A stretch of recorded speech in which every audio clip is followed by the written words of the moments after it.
Today we're going to be doing an installation of an air intake on my 2022 Toyota Tundra. So we're going to change from the closed box system to an open deck system made by K&N, which is the cone type. So there's two reasons you could do this. One for power and two for noise and aesthetics. I mean, it looks cool and it sounds cool. You do get some power out of it, but in reality, on these modern cars, the intakes are designed very efficiently. So you don't really need to do this, especially for how much it costs. It's not a necessity, but if you do want a slight boost in performance, especially if you're going to do a tune, or if you want some more turbo sound, engine sound, which personally I do want, then this is your go-to. Okay, so here we have my 2022 Tundra. You can see it's completely stock. There's nothing done to it. So the main difference is what we're going to do. This is a closed deck system, meaning it's boxed. What we're going to be going to is an open deck system, meaning it has a wall here that seals this area and the hood. So the air is still going to be sucked right out of here, out of the fenders on both sides.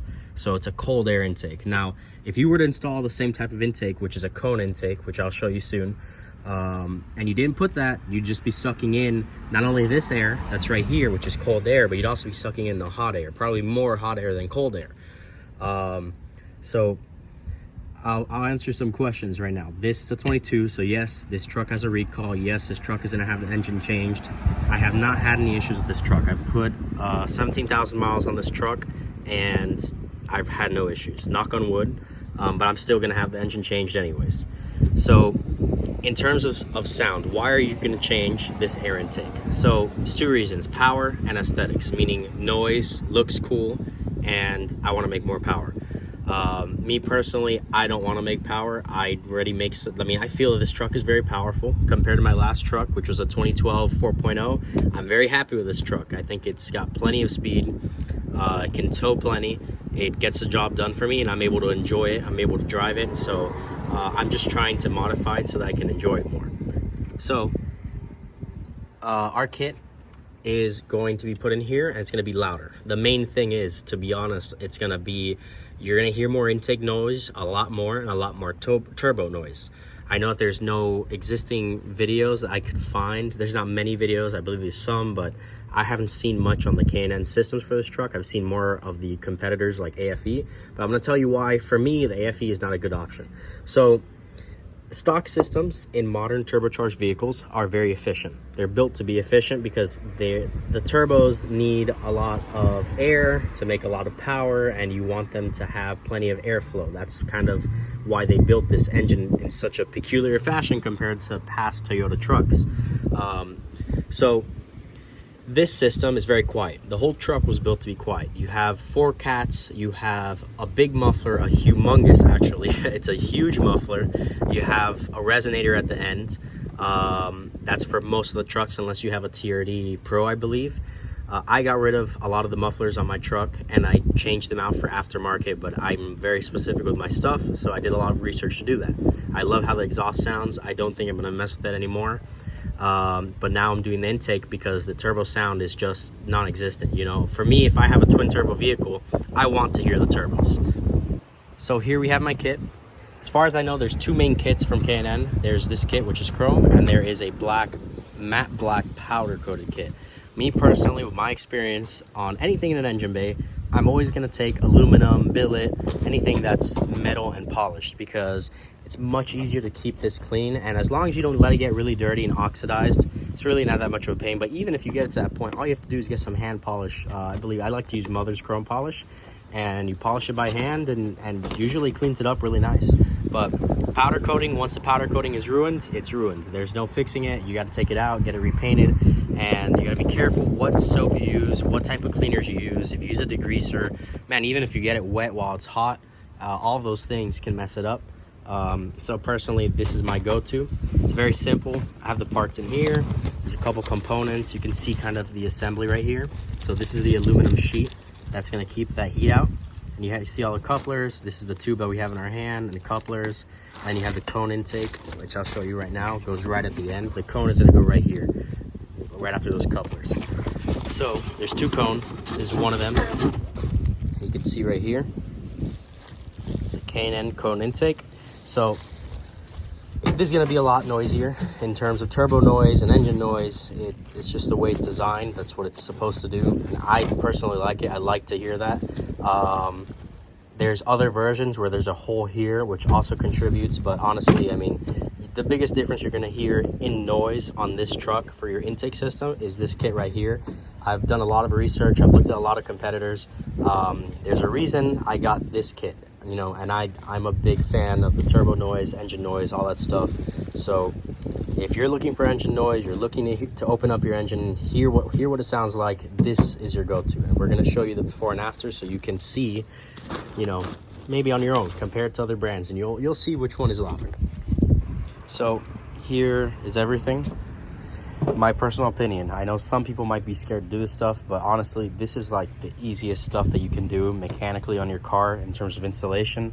It's gonna take you 1 to 2 hours if you know what you're doing. If you don't know what you're doing, it comes with instructions. I mean, give yourself, you know, half a day, maybe a full day. You know, maybe start on it in the morning, finish in the afternoon. Just try to do it in the daytime or somewhere that's very well lit. So this is the tools you're gonna need. I recommend get a full tool set. You get this at Harbor Freight, get this at Amazon. If you want a good quality one, if you can afford a good quality one, get a good quality one. This is a cheap one from Amazon. It's just, you know, it's a kit that I don't really have to care about too much. So first thing you're gonna do is disconnect negative battery cable. You're gonna need 12 millimeter. I believe the only other things you're gonna need is a screwdriver and a 10 millimeter. This is the smaller wrench that you can buy at the store. Usually doesn't come in this kit, but it doesn't matter. Or you can get an adapter just like this, which will hook up to one of these bigger wrenches, which are more common and come in these kits. And then you can use a smaller socket like these that I'm using. So here we are. So if you don't know anything about cars, just don't touch the negative with the positive and you'll be good. It's pretty simple. And there you go. So you're going to disconnect this battery just so that the electronics are not hooked up. It's very quick, very easy. Try to set aside your bolts and stuff so you don't lose them. It's a pain. There you go. That's it. It's disconnected. So now I have no power to the battery, no power to the car, can't turn it on. So that was the first step.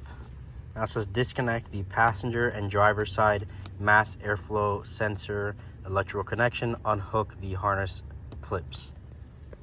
So this is your mass airflow sensor, and this is what they're talking about. So these are the harness clips.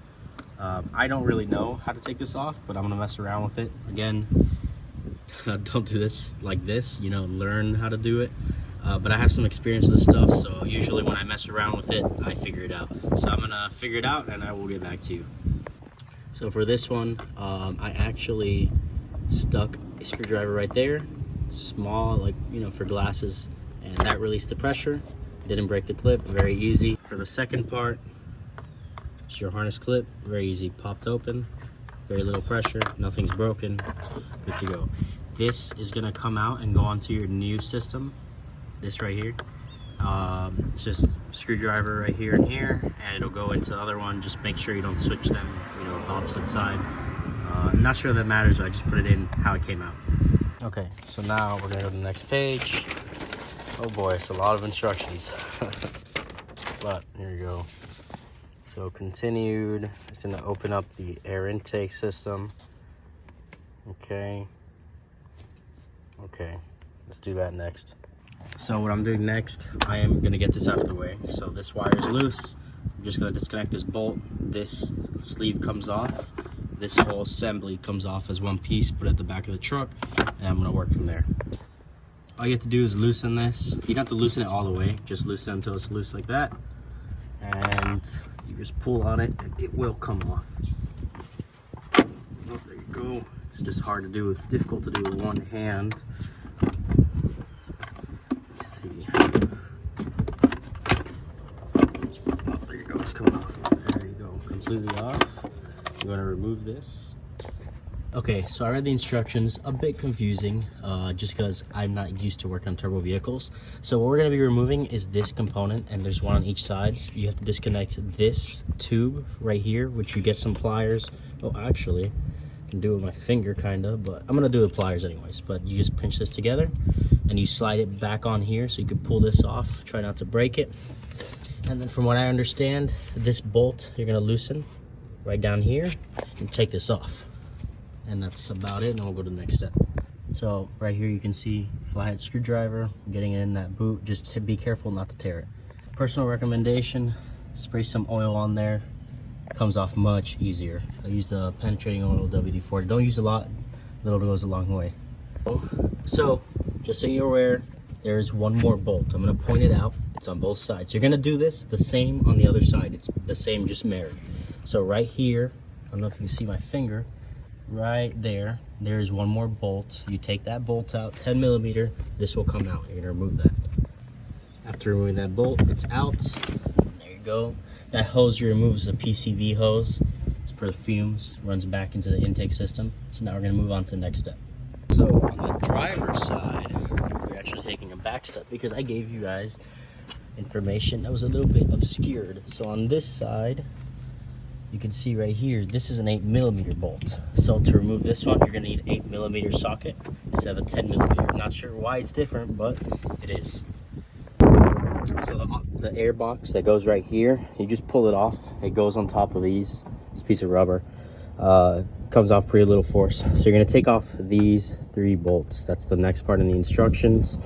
You use an adjustable wrench for this or a small wrench. I'd prefer a deep 10 millimeter because I believe this is a 10 millimeter. I'll find out, but I can't get my 10 mil on there, but it looks like a 10 millimeter. So that's your next step. Remove those on both sides and you'll be good for the next step. Dug through my toolbox and got the correct tool for this. So you can see, way easier. Don't do it with an adjustable wrench, just get the correct tool. Now you're gonna be here forever. Okay, so this is where we were right here. This is step 8. So now we're on step 9. Install provided couplers onto the turbo inlets and secure with provided hose clamps. So this is gonna be right here. That hole where we just took off that turbo upper pipe, that's where these clamps are gonna be going. So let's get to that. Okay, so like before, both sides, so we got that on there. You can see where the clamp goes at the bottom, same as the other one. So we've got the right side, passenger side put together. It's basically everything you did in reverse. There's 2 bolts here, one back here, one right here. You gotta set this up, put the trim on, you put everything together. How I did it, I put this on first, then I put this on, and I just held this a little bit, you know, farther away, put the socket in between. Big recommendation, get yourself some WD-40 PB Blaster, grease these. If not, you're gonna have a really hard time. Make sure all of these collars are on tight and good, that they're actually grabbing the pipes, the plastic. See, everything is on tight. And this just gets bolted back in and plugged in, and that's really it. I'm gonna put together the other side and I'll be done. So this is gonna be before. Keep in mind, the air intake, the only thing that's different is I removed the charcoal filter. I did not see a noticeable difference. And I have a custom exhaust, so it's gonna be a little bit louder than usual.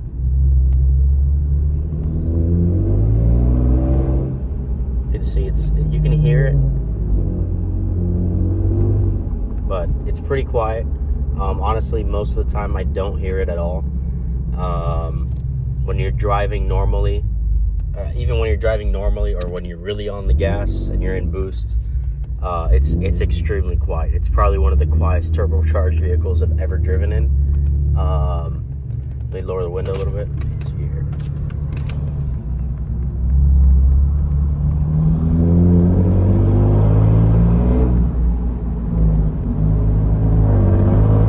Still quiet. Honestly, I think it's easier to hear the stock turbo noise with the windows up. You get more of that turbo noise and less exhaust noise, but when you lower the windows, at least with my exhaust, you start to hear the exhaust and it kind of kills it. But let's see how the K&N filters are going to sound. So after putting everything back together, pretty simple, very, very easy, that aspect. I went to go for a test drive off camera. Now, I did have some issues, and I'm going to explain what those issues were. So basically, a lot of these systems, they either use a dry filter or a wet filter. Usually a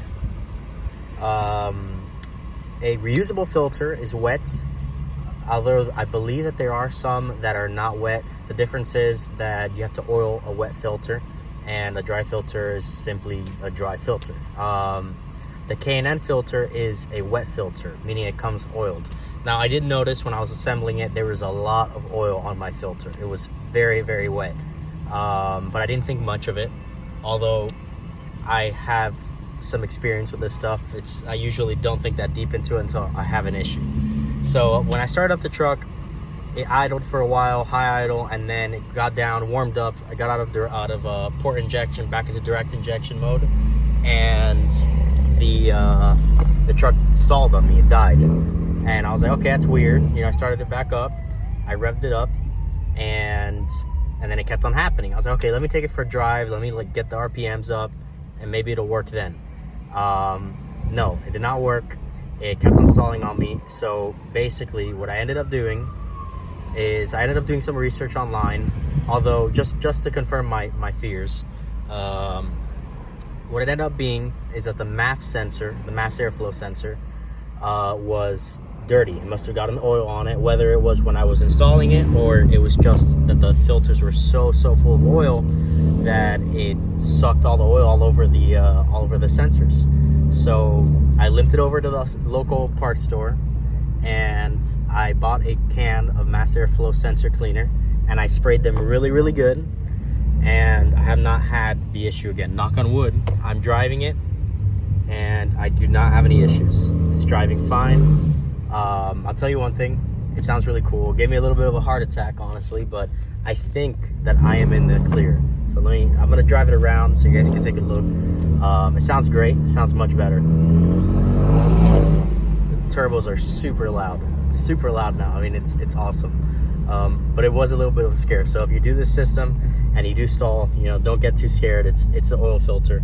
And if you don't want that to ever happen to you again, you always have the option to buy a dry filter that can be compatible with this system. I mean, there's a lot of filters you could use. You don't have to use K&N, but obviously spending so much money, I want to be able to use what I bought with the kit. So that's what I'm going to do, unless I find something better in the future. But I like the K&N filter system, so just be aware of that one caveat that you may encounter.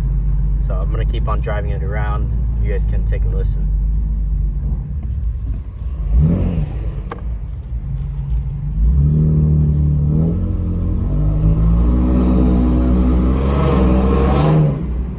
Can hear it doesn't have blow-off valves, but I'm not sure what that is, the wastegate, I guess, but it recirculates into the system. But honestly, it sounds great.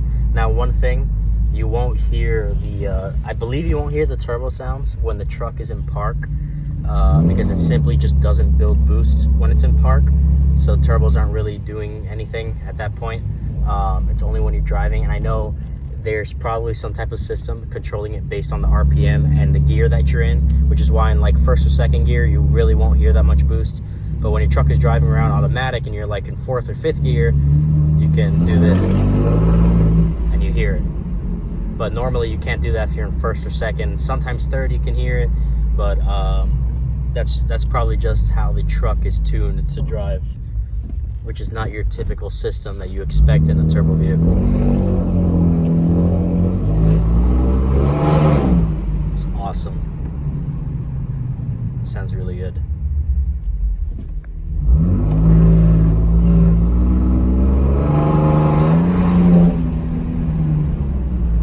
So I'm gonna pull back into the driveway and show you guys the final setup, how it looks, and that's about it.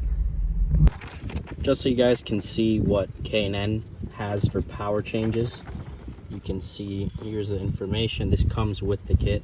So supposedly you're picking up around 17 horsepower at, well, let's say 18 round up, at 2800 RPM, which is a more drivable RPM. You're usually going to be driving around 2800 to 3000 RPM in this truck, at least normal driving, just accelerating, keeping up with traffic and so on.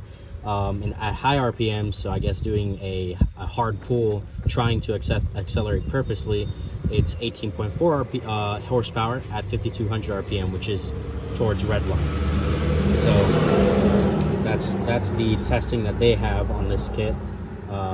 I do not feel difference as of right now, but I haven't really gotten to drive it too much, so I'm gonna get used to it and see if I really notice anything, and maybe this is true.